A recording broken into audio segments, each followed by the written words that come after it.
You know what's funny about perfect timing? It's never actually perfect for the person waiting, but it sure is convenient for the person making excuses.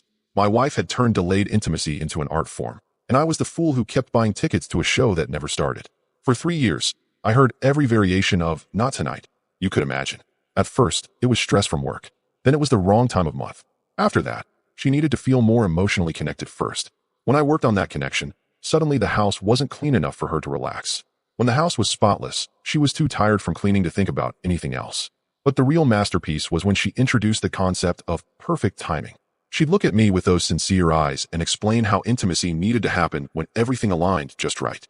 The stars, her mood, the temperature, her energy levels, my behavior from the past week, and about 15 other factors that seemed to change daily.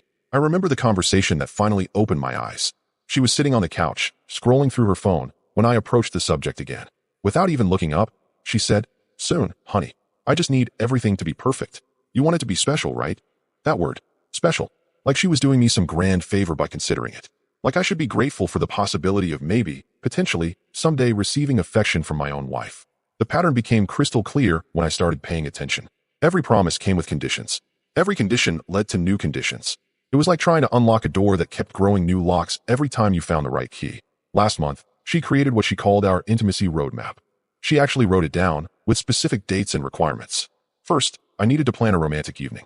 Then, she needed a full week of stress-free work. After that, we needed to have 3 deep conversations about our future. The list went on and on. I followed every single requirement, planned the perfect evening, helped manage her stress, had those conversations. But when the designated day arrived, suddenly she felt pressured by the schedule and needed everything to happen more naturally. The roadmap became a roadblock. That's when I realized what was really happening. This wasn't about timing or conditions or stress. This was about control, pure and simple. She had found the perfect way to keep me on a leash while never actually delivering on her promises. The most infuriating part, she acted like she was the victim in all of this. Whenever I showed frustration, she'd turn it around and make me feel guilty for having needs. "You're being selfish," she'd say. "Can't you see I'm trying? I just need you to be patient." Patient. I'd been patient for 3 years. I'd been understanding, supportive, and accommodating. I'd bent over backward to meet every ridiculous condition she set. And what did I get for it? More conditions. But here's what she didn't count on. She married a man who eventually stops playing games he can't win. And this week, I realized something important. She was right about timing being everything. The timing was perfect. Perfect for me to stop waiting for her permission to have self-respect. The final straw came Tuesday evening. She looked at me with that same practiced expression and said, "I know I've been putting this off, but I promise, this weekend will be different. I just need you to help me feel more appreciated first." I stared at her for a long moment. Then I smiled. Not a happy smile, but the kind of smile you give someone when you finally understand the joke they've been playing on you. "You know what? You're absolutely right about timing. And my timing is about to be perfect too." She looked confused. Good. It was time for her to feel what confusion felt like. Because while she'd been busy scheduling our intimacy around her convenience, I'd been scheduling something else entirely. Something that didn't require her approval or her perfect conditions. For the first time in 3 years, I was about to take control of my own timing. And unlike her promises, mine was going to be delivered exactly when I said it would be. The next morning, I decided to run an experiment. If my wife was so concerned about perfect timing, let's see what happened when I stopped trying to create it. No more romantic gestures. No more attempting to meet her endless conditions. No more chasing after scraps of affection like a desperate puppy. I went about my day normally, but with one crucial difference. I didn't initiate anything. No good morning kiss, no casual touches, no suggestions about spending time together. I was polite, functional, but completely neutral, like a roommate who paid half the bills. The change in her behavior was immediate and fascinating. By noon, she was asking if I was feeling okay. By evening, she was practically hovering around me, making small talk about nothing. It was like watching someone realize their favorite toy had stopped responding to their commands. "Are you mad about something?" she asked while I was reading on my tablet. "Not at all," I replied without looking up. "Just focused on other things." "What other things?" I glanced at her with mild interest. "Life, work, personal goals, the usual." She didn't like that answer. I could see the gears turning in her head. This wasn't part of her script. In her version of our relationship, I was supposed to be the one pursuing, pleading, and waiting for her perfect timing. My sudden indifference was throwing off her entire system. By the 3rd day, she shifted into overdrive. Suddenly, she was full of affection and promises. She touched my arm while talking, sat closer to me during dinner, even suggested we watch a movie together. But here's the fascinating part. She still wasn't actually offering anything concrete. She was just increasing the intensity of her promises.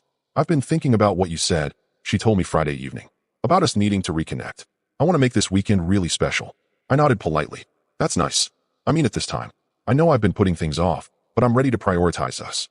When you're ready, you'll let me know, I said, returning to my book. The confusion on her face was priceless. This wasn't how our conversations usually went. Normally, I'd get excited about her promises, start planning, maybe even thank her for finally seeing my point. Instead, I was treating her grand announcement like she'd just told me she might do the dishes later. Saturday morning, she escalated further. She actually created a detailed schedule for the weekend, complete with specific times for meals, activities, and yes, intimacy. She presented it to me like she was offering me a gift. Look, I even wrote it down so you know I'm serious, she said, showing me her carefully crafted timeline. Sunday evening, after dinner. Everything will be perfect. I studied her schedule with the same enthusiasm I'd show a grocery list. Interesting system you've got there. You don't seem excited. About what? About us finally having time together. I set down her schedule and looked at her directly. I've learned not to get excited about things that might not happen. It's better for my mental health. That hit her wrong. She started explaining how this time was different, how she'd cleared her schedule, how she'd made sure all the conditions were right. But the more she talked, the more I realized something. Even her promises were still about her control. She was still the one setting the terms, the timing, the conditions. You know what I find interesting? I said, interrupting her explanation. You're scheduling intimacy like it's a dentist appointment, down to the exact time and day. I thought you'd appreciate the certainty. What I appreciate is spontaneity, desire, the feeling that someone actually wants to be with me, not that they're checking it off their to-do list. Her face fell. That's not what this is. Then what is it?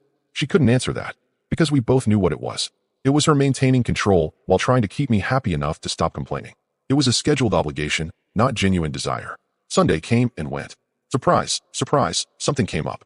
Her sister called with drama, and she needed to be emotionally available for family. The perfectly planned evening became another perfectly planned disappointment. I'm sorry, she said that night. Next weekend, I promise. No interruptions. I just nodded. Sure. But inside, I was smiling. Because her experiment had given me all the data I needed. She didn't want me. She wanted control over me. She didn't desire intimacy. She desired the power to grant or withhold it. And most importantly, she had no intention of actually changing anything.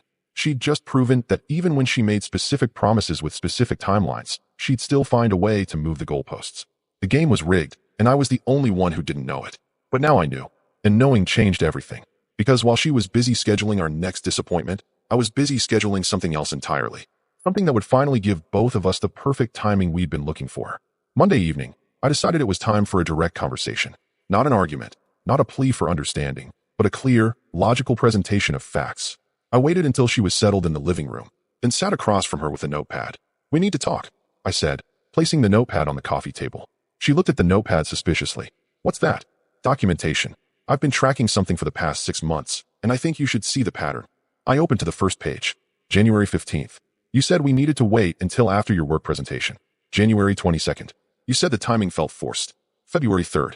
You needed to feel more emotionally connected first. Her face was changing as I continued reading. February 14th. Valentine's Day. You said holiday intimacy felt cliché. February 20th. You were too stressed about your sister's wedding planning. Are you seriously keeping a record of our personal life? I'm keeping a record of promises made and promises broken.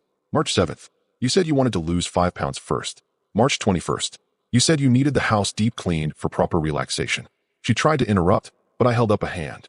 I'm not done. April 2nd. You said you wanted to plan a romantic weekend getaway instead. April 30th. You said you needed to feel more appreciated first. May 15th. You said you wanted to wait until after your mother's visit. This is ridiculous. Is it? Because I have 4 more months documented here. Each entry has a specific promise and a specific excuse that appeared exactly when that promise was supposed to be fulfilled. She stood up, clearly agitated. I can't believe you're treating our relationship like a business transaction. I'm treating it like what it is. A series of commitments that one person makes and the other person believes. The problem is, only one of us is actually keeping commitments. That's not fair. You know I've been dealing with a lot of stress. I flipped to another page. Stress. That's interesting. Because according to this, you've been dealing with stress for 8 months straight. Work stress, family stress, financial stress, health stress, social stress. It's almost like stress is your go-to explanation for everything. Because it's real. I don't doubt that. But here's what I find fascinating. Your stress never seems to interfere with anything else. You still go out with friends when you're stressed. You still binge watch shows when you're stressed. You still shop online when you're stressed. Stress only becomes a problem when it comes to being intimate with your husband. She sat back down, but her posture was defensive. You're being manipulative. No, I'm being observant. There's a difference. I closed the notepad. You want to know what's really manipulative? Making promises you have no intention of keeping. Creating conditions that change the moment they're met. Making your husband feel guilty for having normal expectations in a marriage. I never made you feel guilty. Really? Because every time I express frustration, you tell me I'm being selfish. Every time I mention our lack of intimacy, you tell me I'm pressuring you. Every time I try to address this issue, somehow I become the problem. She was quiet for a moment. Then she tried a different approach. I know I haven't been the best wife lately, but I'm trying. Can't you see that I'm trying? Are you? Because from where I'm sitting, it looks like you're trying to manage me, not trying to be with me. You're trying to keep me satisfied with promises while never actually delivering on them. That's not true. Then prove it. Right now. No conditions, no perfect timing, no scheduling. Just prove that you actually want to be with me and not just control me. The silence stretched between us. She looked uncomfortable, trapped. And that's when I knew I had my answer. You can't, can you? I said quietly. Because this was never about timing or stress or conditions. This was about power. You found a way to keep me hoping while never actually giving me what I was hoping for. You're twisting everything around. I'm stating facts. And here's another fact. I'm done playing this game. I'm done being managed, manipulated, and strung along with empty promises. She tried to reach for my hand, but I pulled back. Don't. Because even now, you're not offering anything real. You're just trying to defuse the situation so you can go back to your schedule of maybes and somedays. What do you want from me? Nothing. That's the point. I don't want anything from you anymore. I've spent 3 years wanting something you were never going to give, but I'm done wanting it. The look on her face was a mixture of panic and confusion. This wasn't how these conversations usually ended. Usually, she'd make another promise, I'd accept it, and we'd reset the cycle. But this time, I wasn't accepting anything. So what happens now? She asked. I stood up and picked up my notepad. Now you get exactly what you wanted. Perfect timing. Because my timing is about to be absolutely perfect. She didn't understand what I meant, but she would soon enough. Because while she'd been busy perfecting the art of delay, I'd been perfecting the art of action. And unlike her promises, my actions were going to be delivered exactly on schedule. The next morning, she woke up with a completely different attitude. Gone was the defensive posture from the night before. Instead, she was practically glowing with newfound enthusiasm about our relationship. It was like watching someone flip a switch. I've been thinking about what you said, she announced over breakfast. You're right. I have been putting things off too much. So I want to make you a real commitment. I continued eating my cereal without much reaction. Oh, yes. This Friday night. No excuses, no conditions, no delays. Just us. Just us doing what? You know what? Everything we've been talking about. I'm ready to make this a priority. I looked at her with mild interest. That's nice.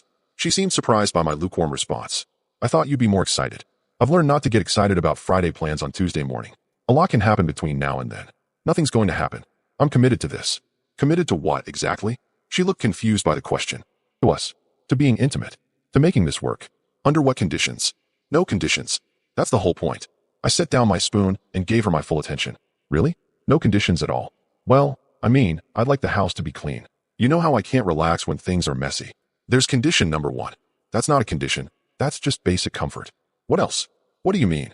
What else do you need to feel comfortable? Because in my experience, the list is never as short as you initially present it. She thought for a moment. I guess it would be nice if we could have a good dinner first. Something romantic. Maybe some wine. Condition number 2. You're being ridiculous. These aren't conditions. They're just normal things that make the evening special. Keep going. What else? I don't know. Maybe we could talk first? Really connect emotionally before we connect physically. How long should this conversation be? I don't know. Until it feels right. And what if it doesn't feel right? Then we wait until it does. I leaned back in my chair. So let me get this straight. You're making me a commitment with no conditions, except the house needs to be clean. We need to have a romantic dinner, drink wine, and have an emotionally connecting conversation of undetermined length until you feel it's right to proceed. When you put it like that, it sounds complicated. It sounds like every other promise you've made. Except this time, you're presenting the conditions up front instead of introducing them as we go. She was getting frustrated. What do you want from me? I'm trying to compromise here. No, you're trying to maintain control while making it look like compromise. You're still the one setting all the terms. You're still the one who decides when we've talked enough, when the mood is right, when the conditions are met. Someone has to make those decisions. Why? Because that's how these things work. According to who? You? Because in my experience, when two people actually want to be together, they don't need a project manager to coordinate the logistics. She stood up from the table. Fine. You want spontaneous? You want no conditions? Tonight. Right now if you want. I almost laughed. You're offering me pity intimacy? How romantic. It's not pity. It's me trying to prove that I'm serious. No, it's you panicking because your usual tactics aren't working. You're trying to give me just enough to reset the system so you can go back to your schedule of delays and excuses. That's not what this is. Then what is it? Because you went from months of not tonight to right now in the span of one conversation. That's not genuine desire. That's damage control. She sat back down, looking defeated. I don't know what you want from me anymore. I want you to stop treating our marriage like a negotiation. I want you to stop scheduling affection like it's a chore. I want you to actually want to be with me, not just go through the motions to keep me quiet. I do want to be with you. No, you want to manage me. There's a difference. How can I prove that's not true? You can't. Because every solution you come up with involves you being in control. Every offer you make comes with your terms and your timing. Even when you're trying to be spontaneous, you're still the one deciding when and how. She was quiet for a long moment. So what are you saying? I'm saying that I'm tired of being a project you manage instead of a husband you desire. I'm tired of having to earn what should be freely given. I'm tired of being grateful for scraps of affection from my own wife. I never made you beg. You made me something worse. You made me hope. Over and over again. False hope based on false promises. They weren't false promises. I meant them when I made them. But you never kept them, which means they were false, regardless of your intentions. She tried one more approach. What if we started over? What if we just forgot about everything that's happened and tried again? I looked at her carefully. Start over with what? The same person who's been making and breaking promises for 3 years? The same person who just offered me a list of conditions while claiming there were no conditions. I can change. Can you? Because change requires acknowledging there's a problem. And you still think the problem is my expectations, not your behavior. The silence stretched between us. She knew I was right, but she couldn't admit it. Because admitting it would mean giving up the control she'd worked so hard to maintain. So what happens now? She asked quietly. I stood up and put my bowl in the sink. Now you get to experience perfect timing from a different perspective. Because while you've been perfecting the art of delay, I've been perfecting the art of decision-making. And my timing is about to be absolutely perfect. While she was busy creating new schedules and promises, I was busy creating something else entirely. A plan. Not for romance or reconciliation, but for freedom. And unlike her promises, my plan had specific deadlines that I actually intended to meet. I started with the practical stuff. Bank accounts, credit cards, insurance policies. Amazing how much paperwork accumulates when you've been married for 7 years. I made copies of everything, organized it all in a folder, and stored it somewhere safe. Every document that mattered, every financial record, every legal paper. The timing was perfect for this kind of preparation. She was so focused on trying to fix our intimacy issues that she didn't notice me handling the business side of our life with unusual efficiency. When she saw me going through files, she probably thought I was doing taxes or organizing our records. She was half right. Next, I called my brother. We'd always been close, but I'd been too embarrassed to tell him about my marriage problems. This time, I laid it all out. The delays, the excuses, the manipulation disguised as consideration. He listened without judgment, then offered me his guest room for as long as I needed it. I wondered when you'd finally get tired of being treated like a tenant in your own marriage, he said. What changed? I realized I was waiting for permission to have self-respect. And the person I was asking for permission was the same person who benefited from me not having it. When are you going to tell her? When my timing is perfect, not hers. The next step was the hardest. I had to change how I interacted with her completely. Not cold or mean, but detached. Professional. Like a business partner who was wrapping up a failed venture. She noticed the change immediately. You're being distant again, she said Wednesday evening. I'm being focused. On what? On things that actually matter. She didn't like that response. I matter. Do you? Because people who matter don't spend 3 years proving how little they care about their spouse's feelings. That's not fair. You're right. It's not fair. But it's accurate. Thursday morning, she tried a different approach. She actually attempted to be physically affectionate without any prompting. A kiss goodbye, a hug when I came home from work, casual touches throughout the evening. It was like watching someone perform a role they'd forgotten how to play naturally. This is nice, she said, cuddling up to me on the couch. Is it? Don't you think so? I looked at her with curiosity. I think it's interesting timing. You've been completely uninterested in physical affection for months, and suddenly you're touchy-feely. What changed? I realized I've been taking you for granted. When did you realize that? The other day, during our conversation. So you've been taking me for granted for 3 years, but you only realized it when I stopped accepting it. She didn't have an answer for that, because we both knew the truth. She wasn't being affectionate because she suddenly desired me. She was being affectionate because she sensed something shifting and was trying to regain control. I'm trying to make things better, she said. Are you? Or are you trying to make things go back to how they were? What's the difference? The difference is that better would require acknowledging the problem and changing your behavior. Going back to how things were just requires getting me to accept the same treatment I've been accepting. Friday came, and with it, her promised evening of no conditions and perfect timing. She'd cleaned the house, prepared a nice dinner, even bought wine. She was trying to fulfill her end of the bargain, probably hoping it would reset our entire dynamic. But I wasn't interested in the bargain anymore. I wasn't interested in her finally keeping one promise after breaking dozens. I wasn't interested in scheduled affection or negotiated intimacy. Everything looks nice, I said, surveying her preparations. I told you I was serious this time. I can see that. You've put a lot of effort into this. So, are you ready for our evening? I looked at her, really looked at her, and felt something I hadn't felt in months. Not anger or frustration or hope. Just clarity. Pure, perfect clarity. You know what? I am ready. I'm ready for perfect timing. I'm ready for everything to align just right. I'm ready for all the conditions to be met. She smiled, thinking she'd finally won. I'm glad. But not for this. For something else entirely. The smile faded. What do you mean? I mean that while you've been perfecting the art of delay, I've been perfecting the art of action. And my timing is about to be absolutely perfect. I walked to the closet and pulled out a suitcase. Her face went white. What are you doing? I'm giving both of us exactly what we want. You wanted control over timing, and I want freedom from it. Tonight feels perfect for both of those things. She stood there watching me pack, probably trying to process what was happening. This wasn't part of her script. In her version, I was supposed to be grateful for her finally keeping a promise, not preparing to leave. This is crazy, she said. I did everything you asked for. No, you did everything you thought would get me to stop asking. My timing was perfect. And unlike her promises, I was going to deliver exactly when I said I would. She stood there watching me pack, cycling through every emotion she'd perfected over the years. First confusion, then anger, then desperation, and finally panic. It was like watching someone realize their favorite manipulation tactics had suddenly stopped working. You can't be serious, she said. We can work through this. We've been working through this for 3 years. The only thing that's changed is that I finally stopped believing we were making progress. I made you dinner. I cleaned the house. I did everything you wanted. I stopped packing and looked at her. You did everything you thought would get me to shut up and accept scraps of affection. That's not the same thing. What do you want from me? Tell me what to do and I'll do it. I want you to stop treating our marriage like a negotiation. But you can't do that, because control is more important to you than connection. She tried to grab my arm. Please, don't throw away 7 years over this. I'm not throwing anything away. I'm retrieving my self-respect from someone who's been holding it hostage. That's not fair. You're right. It's not fair that I waited 3 years for you to want your own husband. It's not fair that I had to document broken promises just to prove I wasn't crazy. It's not fair that you turned intimacy into a reward system where I was always failing to earn enough points. She started crying then. Real tears, not the strategic ones she'd used before. I love you. No, you love controlling me. There's a difference. I can change. I swear I can change. You had 3 years to change. You chose to perfect your excuses instead. I closed the suitcase and headed for the door. She followed me, still trying to negotiate. Where are you going to go? Somewhere that I don't have to schedule affection or beg for basic consideration. You're making a mistake. I turned to face her one last time.